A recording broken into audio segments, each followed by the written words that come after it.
we're going to open the meeting and ask Donna Brewster to do the minutes of the 25th January general membership meeting. Okay, let me get this off my screen here. Yeah. Okay. President Jean Lure called the meeting to order at 1 p.m. Donna Brewster read the minutes of the December 14th, 2021 meeting, which had previously been circulated by email. Motion. Following the reading of the minutes, Nancy Roberson moved that they be approved as read. Betty Graham seconded, and it was approved with no additions or objections. Maureen Fitzgerald presented the November and December treasurer's reports and the amended end of year treasurer's report, which was previously circulated by email. Motion. Howard Roberson moved and Trish Aaron seconded that the treasurer's reports be approved. The motion carried with no objections. Jean Lure reported that a blast was sent to the membership concerning the open board positions.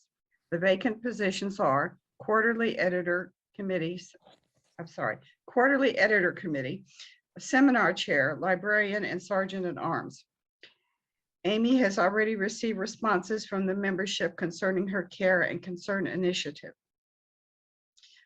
The February program and workshop will be on Zoom. The board will evaluate the continuing question about in-person versus hybrid versus Zoom at the next meeting.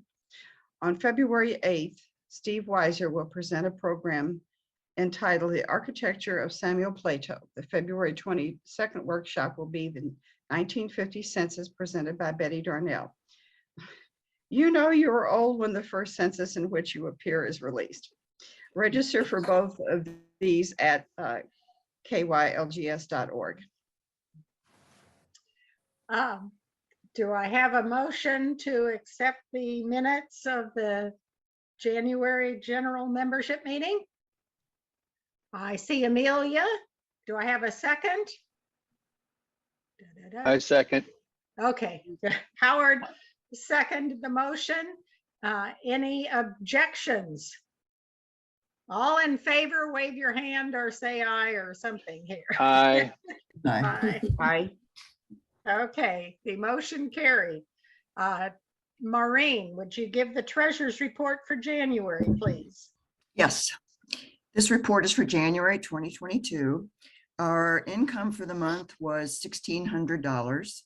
Our expenses for the month were $126.11, which left us with a positive balance for the month of $1,473.89.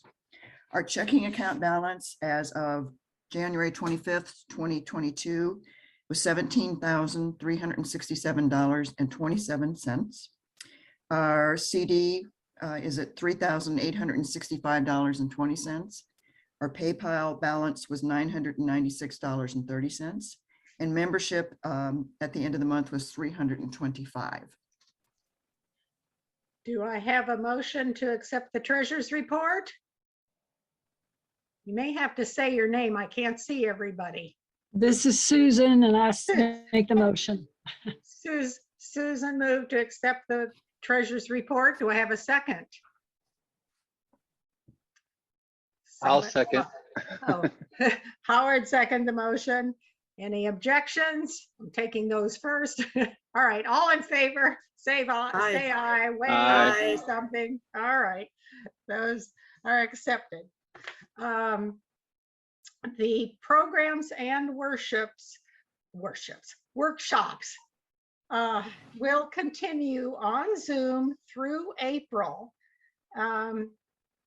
The workshops, the board will reevaluate what we're going to do with the second Tuesday programs after at the next board meeting, which will be in March, and see where we go from there. We're sort of doing this month by month as to whether the second Tuesday programs can be live or stay on Zoom.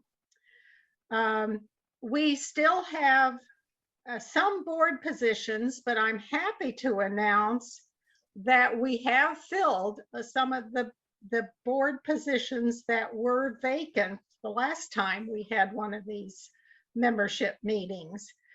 Donna Brewster has agreed to be not only the secretary, but the chair of the library committee, and Penny Weller, who is not only the newsletter editor, is going to be the library assistant.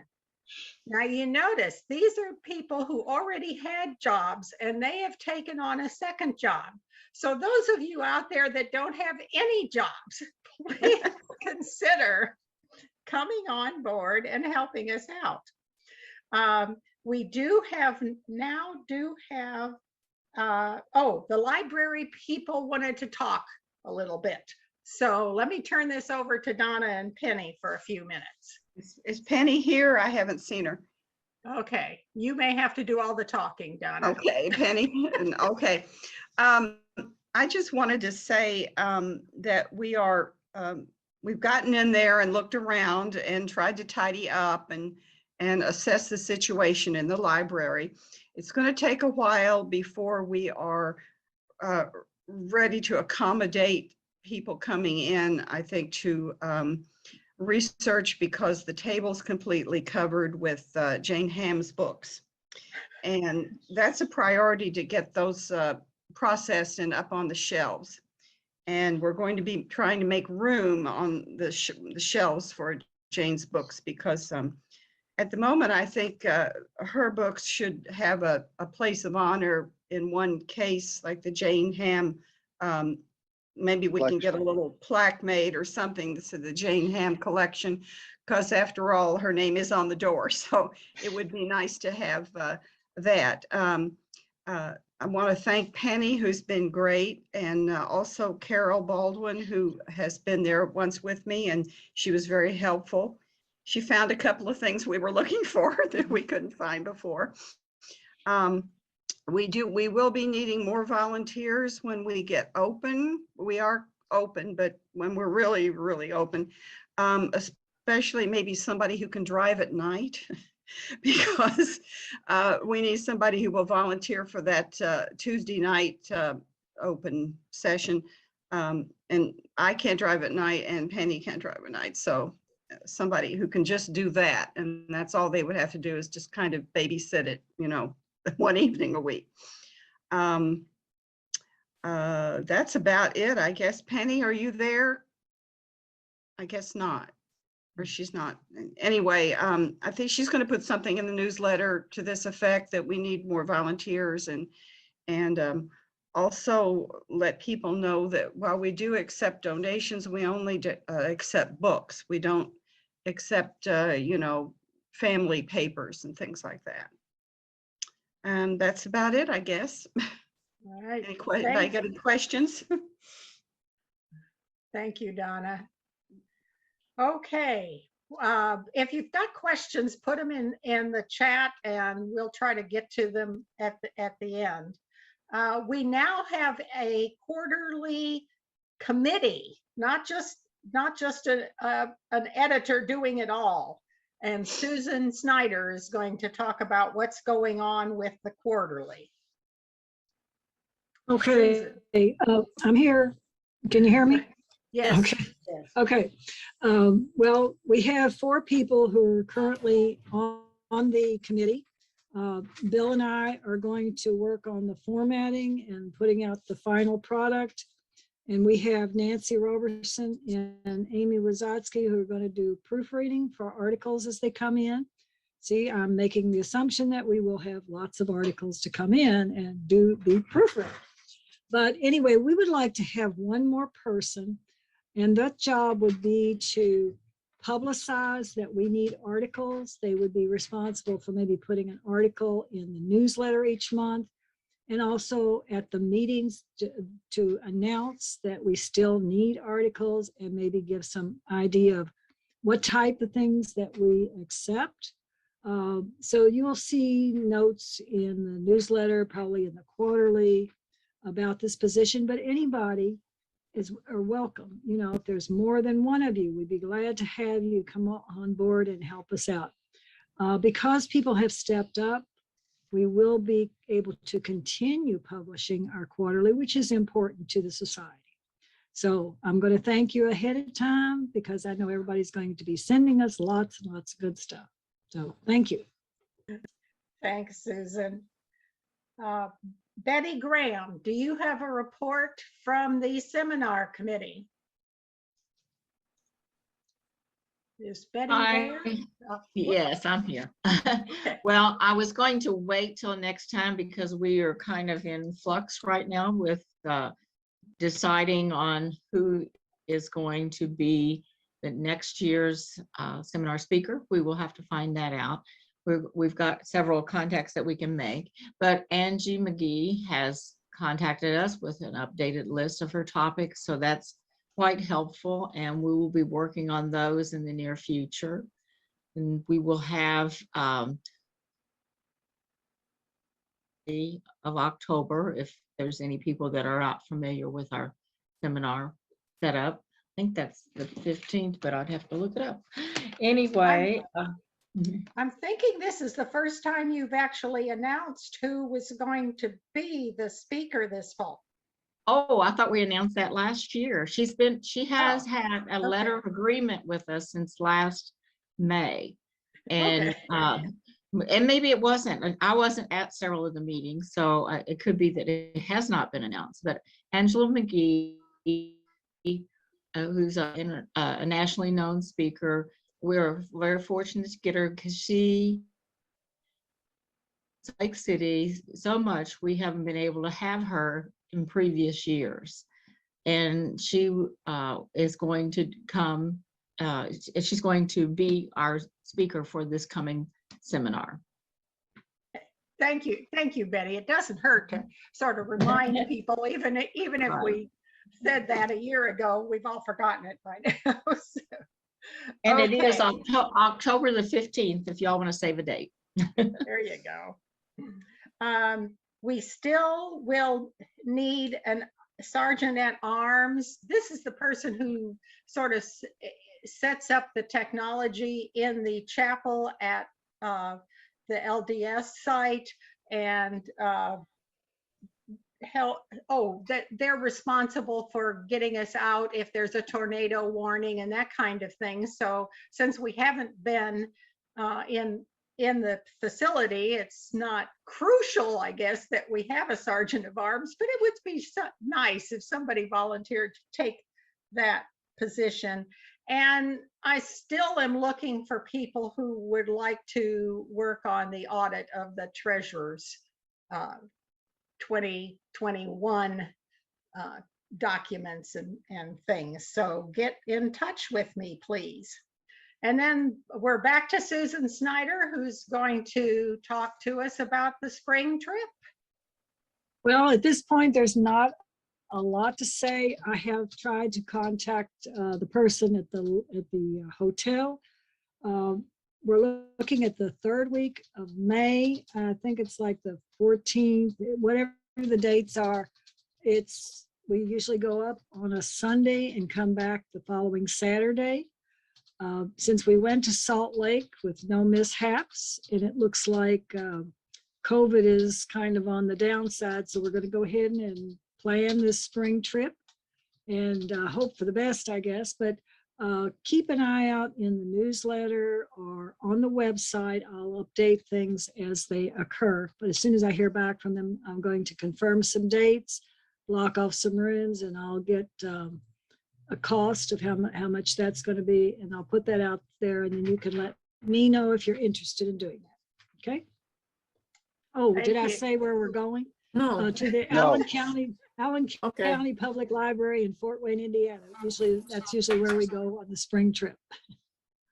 And if there are those of you who are here on this Zoom presentation and you've never gone on one of our trips with us, you ought to consider it. It's a fun time. It definitely is. It'd be a nice way to celebrate getting out of the house after all 2 years of being stuck in the house.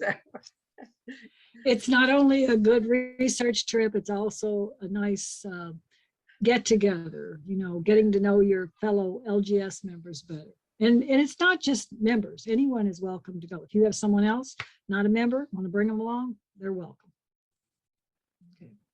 Thank you, Susie. Okay, that's all I have. I'm going to May I close the, may I close the meeting. Oh, and turn it over to, I was going to turn it over to Nancy. Is there something else going I on? just have a question about the trip. May I Oh, ask? sure. Yeah, I mean, I live in Florida, but, Oh. but about the trip, to go with the group, I mean, I could just get my own way up there, like I'm from the Indianapolis area and just, fly up there and maybe my daughter and I could come and be part of the group doing that for that week. Absolutely. We'd love to have you. The more the merrier. Okay, and you So said it's about mid-May? Yeah, it's always the third week of May because Okay. it's in between our meetings here, so we don't run into that. But I have to see what he's got available for times, but keep it on your calendar and then keep an eye out on the website. And also, when we do Salt Lake, normally we go like the third week of September. So you can mark that on your calendar too, and I will be checking with them because we want to be sure we can get the dates we like. Okay, thank you. Mhm. Okay. All right. Nancy's going to introduce our speaker today. Okay, take it away, Nancy. Okay. First of all, I want to welcome everybody to our workshop today. We have a super number of attendees, and we're thankful that you've all joined us this afternoon. But before we get into our workshop, I know you've been waiting for that. I do have a few more announcements. The very first one deals with our founder, Jane Ham. I know Donna talked about her having her name on our library door. She's our founder from 1986 when the LGS was formed. And the state DAR is going to honor Jane at Magnolia Springs. That's where she's living in the assisted living. And it's going to be Tuesday, March 8th at 1 o'clock in the afternoon. So they've cordially invited LGS members to attend this meeting or this little get together to honor Jane for all her efforts and all her time she put into educating people on genealogy and being a founding member of LGS. And so if you would like to attend on March 8th, please let me know. I'm going to post my email in the chat here, but you can also find it on the website, our KYLGS website. But if you'd let me know, Magnolia Spring would like to know how many of us are coming. So if you think you'd like to attend this recognition for Jane Ham on Tuesday, March 8th, please let me know. It should be lovely. And it's so nice that the state DAR is doing this. The next announcement is our First Wave German group. We are starting our second year of our German SIG group. It meets the first Tuesday of every month. If you go to our website, kylgs.org, and go over to the LGS events, you can read about what our First Wave German SIG group is about. And there's also, you don't even have to register. You just need to go there on the first Tuesday of every month at 2 o'clock and click on the link and you'll join right into our meeting. So we'd love to have anybody who'd like to join us for our German SIG meeting. And then our workshop in March, on Tuesday, March 8th, Candy Atkins is going to be with us. She's been with us many times in the past. She's a wonderful speaker, and she's going to be speaking to Researching Kentucky Land Records. And that's at 1 o'clock. And this is a little bit of a change. You need to go to our website again, kylgs.org, go to our LGS events and look for this Tuesday, March 8th event and on the day, on Tuesday, March 8th, and you can click on the link and join that day at 1 o'clock. So you don't even have to register. You just have to remember to go to our website on Tuesday, March 8th at 1 o'clock and click to come in to listen to Candy on that day. And then our program at the end of the month, Tuesday, March 22nd, we have a wonderful program coming to you by Charles M. Ray. He's a former Kentuckian. He now lives in North Carolina, but he will be presenting Genealogy research solves 100-year mystery of an Edmonson County woman's disappearance. Now, I'm always a whodunit fan, so this intrigues me. So I encourage you, go to our website. You'll read more about Charles Ray and about this program that he's going to present to us on Tuesday, March 22nd, and you can register at the website. So we've got some exciting things happening in March. So join us in March for all those activities.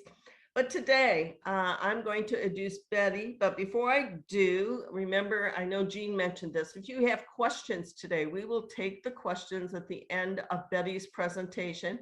And so if you have questions and can think of them ahead of time while the presentation's going on, use the little menu bar at the bottom of your screen. You bring your cursor down to the bottom and you'll see the little chat icon. And when you click on that, you can put your question in. If you put a Q by it, it will signify that this is a question referring to the presentation. We will field those at the end for Betty. So thank you for doing that. You will all be muted during the presentation. If you could turn off your videos, that would also help during the presentation. So let me share a little about our member, Betty Darnell. It's a privilege for me to introduce her. Betty Darnell is a wife, a mother, an aunt, great aunt, and a great great aunt, keeper of the family genealogy and the family lore. Betty grew up in Southeast Missouri, just across the Mississippi River from Western Kentucky, and she has lived in Kentucky since 1988. Betty began researching her family history way back in the dark ages, complete with the hand-cranked microfilm readers with no printers around and lots of self-addressed stamped envelopes. I think many of us can relate to that. She has been dragged, kicking and screaming into the digital age. Not quite there yet. I think a lot of us can relate to that too. Betty teaches, lectures, and writes about family research methods. She's compiled and self-published abstracts of Kentucky and Missouri County records and has had 4 family books professionally published. She's currently contributing record abstracts for society publications of Bullitt County, Spencer County, and Nelson County, and Louisville, Kentucky. Betty is a member of several area genealogical societies, including the Salt River chapter of the Daughters of American Revolution and the Missouri First Families. It's my honor to introduce Betty Darnell. It's all yours, Betty. Thank you, Nancy. See if I can do this right. Betty, I forgot to tell them that you're going to talk on the topic of the 1950 census, which I think they all know, and that's why you have so many that are here with us today. So there you go, Betty. All right. Then, does everybody see my screen? Okay. Looks Yes, good. Betty, Okay. looks thank good. you. The 1950 census. Are you ready? A little history. The census was taken every 10 years between 1790 and 1870. Once each of those censuses were taken, you could go to the courthouse and view the county census, the census for your county, which I thought was pretty neat. I guess it's probably in a book form. In 1880, that one was closed to the public. The National Archives was formed in 1934. In 1942, the Census Bureau sent the census record to the National Archives, and the National Archives opened all of the censuses up through 1870, which was 72 years previous. And that's where that 72-year deal started. I thought it was because they figured that if you were age 72, you didn't really care if people knew how old you were, but I guess not. So there's a real reason for that. In 1952, the Census Bureau transferred the 1950 census and had it sealed for 72 years. So that pretty well established that 72-year deal. The 1950 census day was April 1st. I had an earlier question, if the child was born in February, will they be on that census? Probably. Of course, it wasn't, everybody didn't visit everybody on April 1st. So I don't know whether they started on April 1st or if they could start early, I don't know. There was also supplemental census taken on April 11th and April 13th. And that included Indian reservations, transient facilities, and military installations. This is the actual census page. It's pretty large. I think it looks like it's 4 8.5 by 11 sheets. So I don't know how we're going to see it when it first is released. We shall see.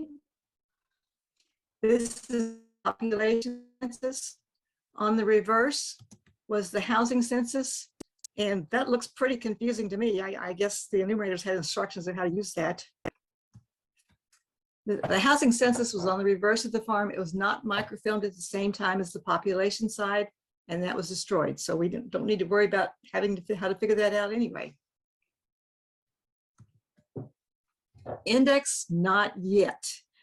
The National Archives is using artificial intelligence to index, and we all know how that works.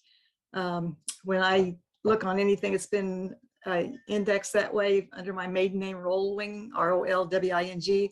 All these references to rowing clubs come up, and occasionally something about bowling. So we'll just have to wait and see. But volunteers are editing the index before its release. After the census is released, you can access your family's index to correct your family's entry to correct the index. And we'll be talking more about that later. In the meantime, you can get ready for this. Prepare a list or a spreadsheet and list the families that you want to find. Include their full name, any variations, nickname, initials, maiden name, any way they might have been listed, and where they are. This is my list. My husband's parents were in Louisville. His grandparents were also in Louisville. My parents were in Mississippi County, Missouri. My grandmother was in Mississippi County, Missouri, and my grandfather was in Charleston, Missouri, which is a small town. So you want to find each family's home address about 1950. You might look in address books, photographs, vital records, newspapers, land records, 1940 census address. Use the address to find the ED. It's not the same as the 1940 ED, so it can't be that easy. So the easiest way is go to stevemarsh.org. And his opening page shows a lot of his interests on the left side of the screen. It's not just the census and it's not just genealogy. He has all sorts of interests.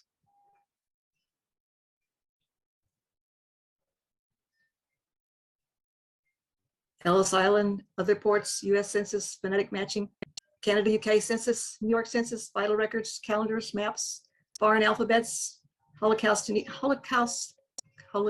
and Eastern Europe, genetics, create search application, 8086.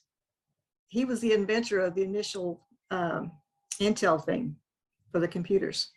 Publications, recorded lectures, awards, biographies and interviews, and miscellaneous, so all sorts of things. If you want to scroll down to the US Census 1790 through 1950, then do the Unified 1880-1950 Census ED Finder. Right now it automatically goes to the 1950 Census ED Finder, so you can change that if you want to look at an earlier one. There's also other pages on the site, getting ready for the 1950 Census, searching without a name, 1950 tutorial quiz, 1950 ED maps, and 1950 blank census forms. So you can play around and look at all that. For searching a city address, if there's two different systems, for the city address, I'm looking for Carl and Mary Darnell in Louisville. I have the 1940 city directory. They were living at 1059 South 32nd Street. I didn't really need to look that up because every time my husband hears or she's on the clock that it's 1059, he announces loudly 1059 South 32nd Street. So I've got that ingrained in my memory. So I plugged in the state, Kentucky. I didn't do the county. I did the city, Louisville, and the house number 1059 and the street 32nd. They do not differentiate between north and south. So you just do 32nd Street, and that's on a drop-down menu. And you can see that that comes up with multiple EDs. So I'm going to do better than that. So I'm going to go to the ED map for Jefferson County. And there's 1059 South 32nd Street. And I can see that it's between Grand and Greenwood Avenue. So I'm going to plug in those. Grand Avenue and Green, those are also on drop-down menus. And that gets me down to one ED. So now I just have one ED to search when I get to the census, even before it's indexed. That might be 40 or so pages, but that's a whole lot better than 300 or more pages, or whatever it is. And of course, with the city, you can just scan the sidebar to find the street name. So just in case, I want to check the ED description. Louisville City, Ward 11, bounded between Greenwood and Grand and between 30th and 34th. So I know I'm in the right place.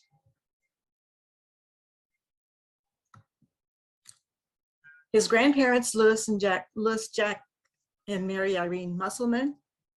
I have a deed in 1938 when they bought their property where they were still living at the northwest corner of 20th and Duncan Streets.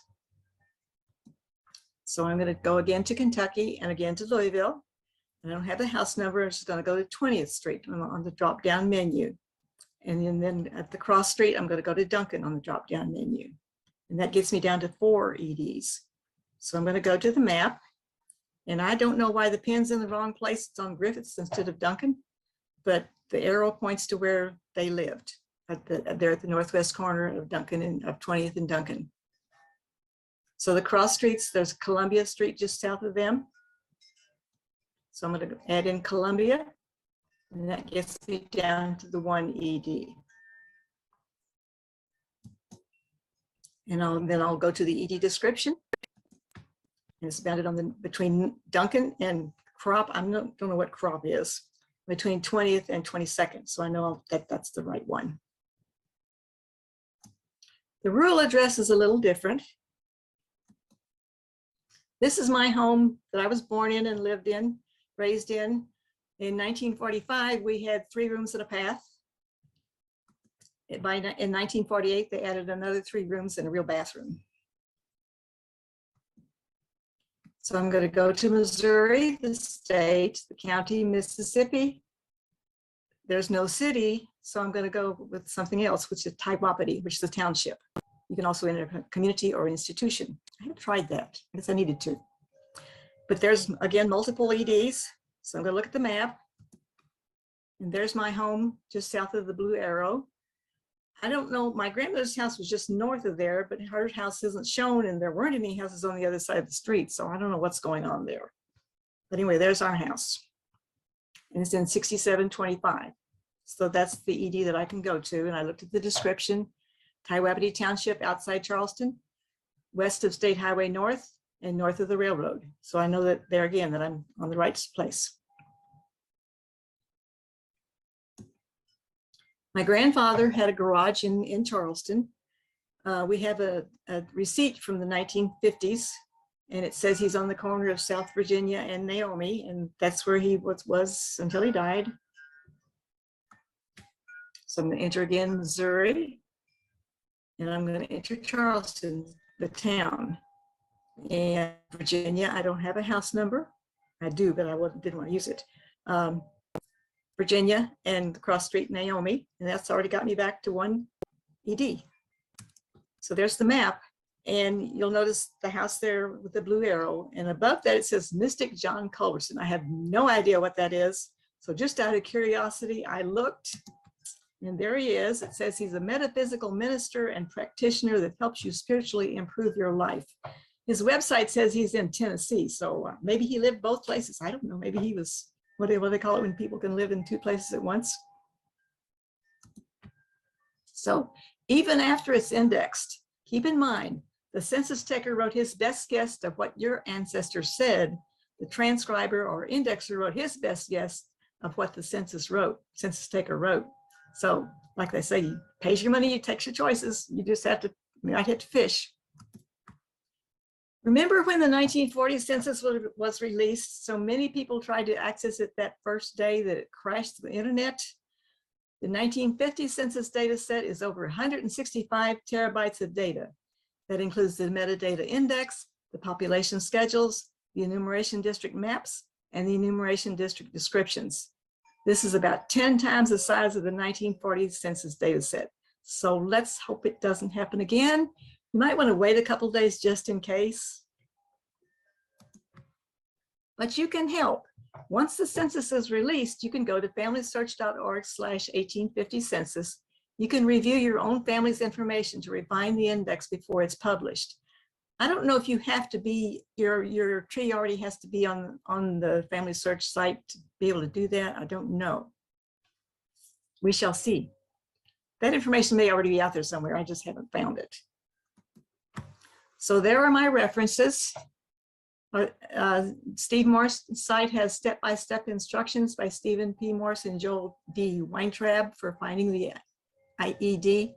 When he spoke with us a couple of months ago, he pointed out that it's stevemorse.org, not stevemorse.com. So you want to be careful to do that. And then the other side has detailed information about the 1950 census. These are on your handout. So are there any questions?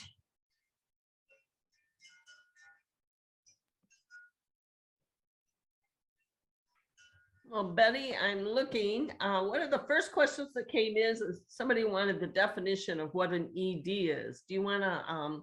That's enumeration district. The government divided each county into enumeration districts. And so that's what you can see on the map. Well, that one map of Mississippi County, you could see the enumeration district. If I can find it. Okay. There. And I don't see too many other questions. I do have a question, Betty, on your slide just before the end where it said you can help by going to familysearch.org. You had 1850 census. Did you mean 1950? Yes, I did. Okay. Okay. I just wanted to make sure. I thought maybe there was something there that would tell us, but yeah, it was on the you can help slide. Yeah. Yeah. Little typo error. Yeah, you're Okay. right. I mean, I thought for sure that's what that would. I thought I had fixed that, but I guess I didn't. And I know, Betty, when we were waiting to start the meeting today, somebody asked about a child born in 1950 and would they be on the census? And I actually looked that up. Yeah, good. And according to them, 98% of all babies born in the first 3 months of 1950 will be enumerated. Okay. But the rest will Makes not. sense. Yeah. So that That's census as had to have been taken sometime, probably March or April. So if that Yeah. baby was born in the first 3 months. So my sister, who was born in November of 1950, won't quite make it this time. Yeah. Yeah. I haven't checked with earlier censuses whether that, comparing the census day for that year and the date that page was taken. I don't know if they were taking them before census day or if they waited and if that was the first day they were taking them. I don't know. Yeah, and I know there's always rules, like there might be a date at the top of the page when the census takes it. That's true. They're And also also told to only record, I know, births up to a certain time. So it might not be that date that they're using as their benchmark. And there are several sites. There are several sites that have the actual instructions for the enumerators. So if you really want to get into it, that should answer a lot of the questions. Okay. Well, somebody just asked if there's a link to your handout, and there is. If Howard's listening, maybe he will post it in the chat right now. But Betty's handout is also posted on our website. Go to kylgs.org, then go over to LGS events, and this workshop today will be posted, and at the below the registration is the link for the handout, and it will be there till midnight tonight. So and Howard just posted it in the chat, so you could download it from our chat right now too. She has a great handout, so you want to get hold of that. All right, I don't know if we have any more questions. Elizabeth is saying, thank you, Betty. If anyone wants to watch Steve Morris's recorded lecture about getting ready for the 1950 census, she just put it on the in the chat for you, or you probably can Google it. You probably can. Very good Google point. it. Yeah. Use Google to find out anything you want to know about this 1950 census.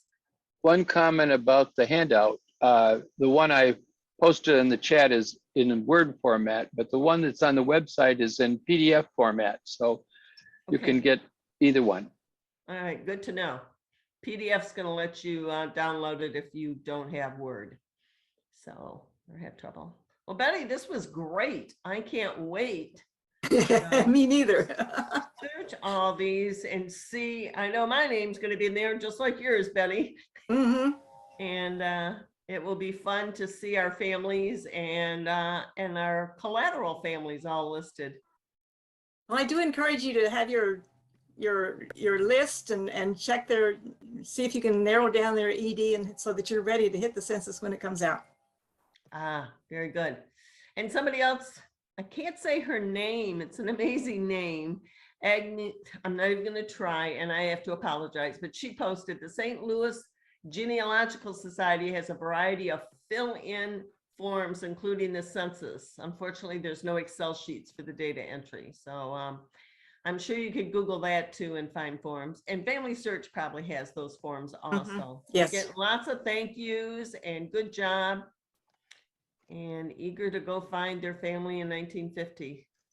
So with that, Betty, we just want to thank you very much. This is really such a relevant workshop and how anxious we all are to dig Hello? into the next census. Is somebody, Yeah, it's Linda Kekeffer. I just got back from Lake Maryland and I came especially back home in time so I could watch your Zoom, Betty. Your Oh, handouts all are right. always great. I did want to ask a quick question about children. Is the format like from 1940 census where they just put so many months if a baby, you know, like something over 12, wasn't it? It was like 7/12 or 7th month 12th out of the 12 months.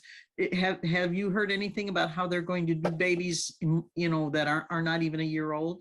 That would probably be on the instructions to the enumerators. It might be on that form if you can blow it up to see. I don't know. Okay, thank you. But I always appreciate your insight and your good handouts. Thank you. Thank you. good question, Linda. Thank you. Yeah, we have lots of siblings that were probably born in 1950. We all, or those late 1940s. Yeah. 1950s. Yeah, my brother just missed he was born, I was hoping he would have been born March 1950. He might be on there. Yeah, Yeah, nice. Because you said probably just the first 3 months, so I'm hoping maybe Mhm. he'll be there because he was born middle of the month of March. So that's who I was hoping. My deceased brother, his name was David, and I was hoping he would be listed on there. Yeah, there's a 96.4% chance there, Linda, that it's going to be listed for March. So we'll cross. Oh, your good. fingers. Yeah, sounds good. Thank you. All right. Well, thank you everybody for attending today. Please go to our website and check out, if you haven't downloaded Betty's handout, you can do it there. But also please visit and look at our next 3 activities. And a reminder to all the LGS members in Louisville, if you'd like to attend Jane Ham's recognition on March 8th, please contact me and let me know. And with that, we'll say thank you to Betty and thank you all for attending today.